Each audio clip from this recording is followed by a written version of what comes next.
ಹಟ್ಟಿಯಿಂದ ಕದ್ದೊಯ್ದ ಗರ್ಭಿಣಿ ದನವನ್ನು ಪರಿಸರದಲ್ಲೇ ಮಾಂಸ ಮಾಡಿ ಕಳೇಬರವನ್ನು ಉಪೇಕ್ಷಿಸಿ ಪರಾರಿಯಾದ ಕಟುಕರು ತಪ್ಪಿತಸ್ಥರಿಗೆ ತಕ್ಕ ಶಿಕ್ಷೆಯಾಗಲೆಂದು ಕುಂಬಳೆ ಶ್ರೀ ಗೋಪಾಲಕೃಷ್ಣನಿಗೆ ಮೊರೆ ಹೋಯಿತು ಕುಟುಂಬ. ಮಂಜೇಶ್ವರದಲ್ಲಿ ಕಟುಕರು ಹಟ್ಟಿಯಿಂದ ಗರ್ಭಿಣಿತನವನ್ನು ರಾತ್ರೋರಾತ್ರಿ ಕದ್ದೊಯ್ದು ಪರಿಸರದಲ್ಲೇ ಮಾಂಸ ಮಾಡಿ ಕಳೇಬರವನ್ನು ಸ್ಥಳದಲ್ಲೇ ಬಿಸಾಡಿ ಪರಾರಿಯಾದ ಘಟನೆ ಮಂಜೇಶ್ವರ ಹೊಸಬೆಟ್ಟುವಿನಲ್ಲಿ ನಡೆದಿದೆ. ಪ್ರಕರಣ ಮಂಜೇಶ್ವರ ಪೊಲೀಸ್ ಠಾಣೆಯಲ್ಲಿ ದಾಖಲಾಗಿದ್ದು, ಮನೆ ಮಂದಿ ಇದೀಗ ದನಕದ್ದ ಕಟುಕರಿಗೆ ತಕ್ಕ ಶಾಸ್ತಿಯಾಗಲೆಂದು ಕುಂಬಳೆಯ ಶ್ರೀ ಗೋಪಾಲಕೃಷ್ಣ ದೇವರಲ್ಲಿ ಪ್ರಾರ್ಥಿಸಿದ್ದಾರೆ.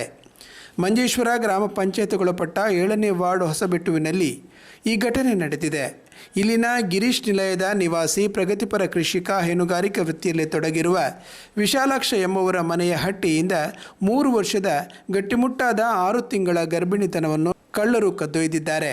ಗುರುವಾರ ರಾತ್ರಿ 12 ಗಂಟೆಗೆ ಮನೆಯ ಹಟ್ಟಿಯಲ್ಲಿರುವ 12 ದನ ಕರುಗಳಿಗೆ ಮೇವು ನೀಡಿ ಮಲಗಿದ ವಿಶಾಲಾಕ್ಷ ಅವರು ಮುಂಜಾನೆ 5 ಗಂಟೆಗೆ ಹಾಲು ಕರೆಯಲೆಂದು ಹಟ್ಟಿಗೆ ತೆರಳಿದ ವೇಳೆ ಕಟ್ಟಿ ಹಾಕಿದ ಹಗ್ಗ ತುಂಡರಿಸಿದ ಸ್ಥಿತಿಯಲ್ಲಿತ್ತು. ಕಳ್ಳರು ಹಟ್ಟಿಯೊಳಗೆ ನುಗ್ಗಿ ಹಗ್ಗ ತುಂಡರಿಸಿ ದನ ಕದ್ದೊಯ್ದಿರಬೇಕು ಎಂದು ಅಂದಾಜಿಸಲಾಗಿದೆ.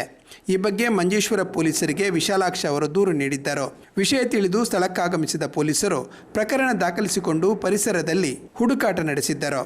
ಅಪರಾಹ್ನ 12 ಗಂಟೆಯ ವೇಳೆಗೆ ಮನೆಯಿಂದ 100 ಮೀಟರ್ ದೂರದಲ್ಲಿರುವ ಖಾಸಗಿ ವ್ಯಕ್ತಿಯ ಸ್ಥಳದ ಕಾಡು ಪೊದೆಗಳ ನಡುವೆ ದನದ ಕಳೇಬರ ಪರಿಸರದ ನಿವಾಸಿ ಬಾಲಕೃಷ್ಣ ಶೆಟ್ಟಿಯವರಿಗೆ ಮೊದಲಿಗೆ ಕಂಡುಬಂತು. ಕೂಡಲೇ ವಿಶಾಲಾಕ್ಷ ಅವರು ಬಳಿಕ ಮಂಜೇಶ್ವರ ಪೊಲೀಸರಿಗೆ ಮಾಹಿತಿ ನೀಡಿದರು. ಸ್ಥಳಕ್ಕಾಗಮಿಸಿದ ವಿಶಾಲಾಕ್ಷ ಅವರು ಇದು ತಮ್ಮದೇ ದನವೆಂದು ಖಾತ್ರಿಪಡಿಸಿದರು. ಕಟುಕರು ಹಟ್ಟಿಯಿಂದ ಕದ್ದೊಯ್ದ ದನವನ್ನು ಕಾಡು ಪೊದೆಗಳಲ್ಲಿ ಕೊಂದು ಮಾಂಸ ಮಾಡಿ ನಂತರ ಕಳೇಬರವನ್ನು ಅದೇ ಸ್ಥಳದಲ್ಲಿ ಉಪೇಕ್ಷಿಸಿದ್ದರು. ಜಾಗದಲ್ಲಿ ಕಳೇಬರದ ಜೊತೆ ದನದ ಕುತ್ತಿಗೆಯಲ್ಲಿದ್ದ ಹಗ್ಗ ಕಂಡುಬಂತು. ಮಂಜೇಶ್ವರ ಪೊಲೀಸರ ಉಪಸ್ಥಿತಿಯಲ್ಲಿ ಕಳೇಬರವನ್ನು ಸ್ಥಳದಲ್ಲೇ ದಫನ ಮಾಡಲಾಗಿದೆ. ಮಂಜೇಶ್ವರ ಪೊಲೀಸರು ಪ್ರಕರಣ ದಾಖಲಿಸಿಕೊಂಡಿದ್ದಾರೆ. ಈ ಕೃತ್ಯ ಎಸಗಿದವರಿಗೆ ತಕ್ಕ ಶಾಸ್ತಿ ಆಗಬೇಕೆಂದು ಕುಂಬಳೆ ಶ್ರೀ ಗೋಪಾಲಕೃಷ್ಣ ದೇವರ ಮೊರೆ ಹೋಗಲಾಗಿದೆ. ಈ ಹಟ್ಟಿಯಲ್ಲಿರುವ ದನಗಳು ಕರು ಹಾಕಿದ ಕೂಡಲೇ ದನದ ಹಾಲನ್ನು ಕುಂಬಳೆ ಶ್ರೀ ಗೋಪಾಲಕೃಷ್ಣ ದೇವರಿಗೆ ಸಮರ್ಪಿಸುತ್ತಿದ್ದರು. ಇದೀಗ ಕಟುಕರು ಕೊಂದ ದನ ಕೂಡ 2 ಬಾರಿ ಕರು ಹಾಕಿದಾಗ ಕುಂಬಳೆ ಶ್ರೀ ಗೋಪಾಲಕೃಷ್ಣ ದೇವರಿಗೆ ಸಲ್ಲಿಸಲಾಗಿತ್ತು. 6 ತಿಂಗಳ ಗರ್ಭಿಣಿಯಾಗಿರುವ ದನವನ್ನು ಬಲಿ ತೆಗೆದು ಕೃತ್ಯ ಎಸಗಿದ ತಪ್ಪಿತಸ್ಥರು ಆರೋಪಿಗಳಿಗೆ ಕುಂಬಳೆ ಶ್ರೀ ಗೋಪಾಲಕೃಷ್ಣ ದೇವರೇ ತಕ್ಕ ಉತ್ತರ ನೀಡಬೇಕೆಂದು ಆಗ್ರಹಿಸಿ ವಿಶಾಲಾಕ್ಷ ಅವರು ತನ್ನ ಪುತ್ರ ಸುಹಾನ್ ಅವರೊಂದಿಗೆ ಸೇರಿ ಬೆಳಗ್ಗೆ ಕ್ಷೇತ್ರಕ್ಕೆ ತೆರಳಿ ವಿಶೇಷ ಪ್ರಾರ್ಥನೆ ಸಲ್ಲಿಸಿದ್ದಾರೆ.